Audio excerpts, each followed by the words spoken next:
Jim Jones might have just crashed all the way out because Styles P did not come to play. Styles basically said Jimmy can't rap, and this Lil New York rap beef just got real spicy. We're talking about two heavyweights from two different corners of hip-hop. Dipset versus the Lox energy all over again. But now, it's personal, it's lyrical, and it's petty. Real petty. Me and Jim ain't in the same league. Me and Jim don't do the same thing. Yeah, I don't. I am a bar master, but I am a lyrical technician. I've been on joints with some of the best MCs in the world. Got 20 records for every year. Yo, We you're can start doing? from 20 years ago. I give him one record for each year, all the way up to now. Capo versus Styles P.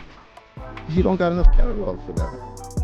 Jim's out here talking big talk about a versus battle, claiming he's the one still moving, still dropping heat, still outside. But Styles P, he came through with bars, history, and receipts, saying comparing Jim to him is low-key disrespectful. This beef has been brewing for a minute, so let's break it all down. Jim Jones recently popped back out, calling any New York rapper who thinks they can step to him in a versus battle. And when I say any, he means anybody. Your fave? Jim said, bring him. He's saying he's got a solid 20 years in the game, solo hits, Dipset classics, freestyles, features, and according to him, Styles P ain't got the commercial hits to match. And listen, he wasn't throwing shade just to throw it. Jim said it's all love, it's all competition. But he's got the edge. He's more active. He's got motion. He's not one of those old heads sitting on their past. He said, I'm still outside, point blank. You know, you win some, you lose some. But what's up? Who wanna do a versus with me right now? Yeah. That'd be a good Who wanna do one with me? Who would you want to do a versus against? But then he slid in that lil dig at Styles, calling him a used-to-be favorite. He really said Styles is stuck in the past while he's still moving today. Now, Styles P heard that and said, let's not get crazy. Styles clapped back with that OG energy. He made it real clear, he's not chasing charts. He's built for bars. He literally called himself a bar master and said he's respected by lyricists like Jay-Z and Black Thought. He said straight up, comparing him to Jim is disrespectful. Not to Jim, but to his own catalog. And let's be real, Styles' resume, certified. He's got joints with Biggie, Jay, Nas, The Lox, and more. He said Jim's music doesn't move people. He doesn't have songs that hit your soul or bring tears to your eyes. He basically said Jimmy makes party vibes, but Styles makes timeless pain music. I don't got a Alone in the Streets. Jim don't got a green piece of paper. He don't got none of them kind of songs that make us cry. A couple of them, but not 20 of them. You better check my jacket. You better check my jacket. This whole Lyle back and forth started back in February when Styles made those comments on The Breakfast Club. At the time, it was low-key, just some rap talk, but Styles brought it up again recently on No Funny Podcast, and that's when Jim Jones hit the gas. I've used hate as fuel. All I've been doing is gassing up on these niggas, you heard? And the niggas that been hating, it been the old that's from my era. I'm like, why you hating? Whew! He's basically saying Styles got classics, cool, but he's still relevant, still active, still booked and busy. He shaded him hard by saying Styles talks more about the past than actually showing up in the now. Now here's where it gets interesting. Fans are split, because if we're talking catalog versus bars, this could actually be a fire versus. Jim has the momentum. He's always dropping visuals, freestyles, linking with newer artists, staying in the algorithm. But Styles P, he's cut from that cloth, that grimy New York hip-hop cloth. He's lyrical, soulful, aggressive, and when he raps, you feel it. The issue is, Jim might lose another versus if he doesn't step his stage game up. People are still clowning him for how badly Dipset got washed by the Lox last time. So now we got Jim Jones throwing heat, Styles P clapping back with lyrical pride, and the streets are watching. But trust me, I'll be watching every twist, every court update, every shady move with both eyes wide open. So if you want to stay locked, smash that like button, hit subscribe, and turn those notifications all the way on so you never miss a single update.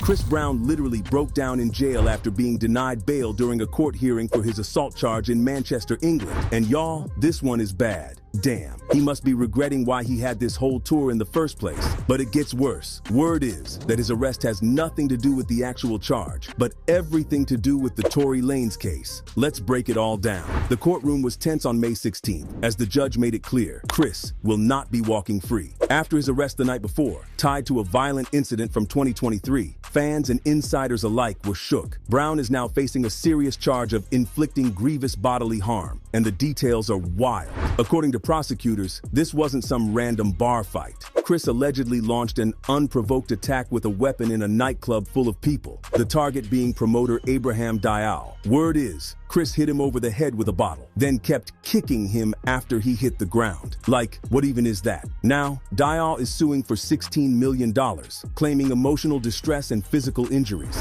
And honestly, the case is starting to look messy, real fast. Judge Joanne Hurst clearly wasn't playing when she denied Chris bail. He's now stuck behind bars until at least June 13th, when he's due back in court at Southwark Crown Court. And that delay could literally ruin everything. Because let's not forget, Chris was supposed to start his Breezy Bowl 20 stadium tour in just a few weeks. Amsterdam, Paris, and London were all lined up before heading to the US in July. But now, the whole thing is in jeopardy. In an interesting twist of events, fans kinda have mixed feelings regarding Chris Brown's situation. One fan wrote, he should have skipped touring in the UK as a whole SMH. Another said, self-control is a virtue. And that one hit hard. Because if there's one thing people have always dragged Chris for, it's his lack of impulse control. Every time he gets the chance to rise again, something pulls him back. And the ghost of his past just never lets up. Even in this moment, people are still bringing up the Rihanna situation. One user wrote, karma always spins the block on him so quick.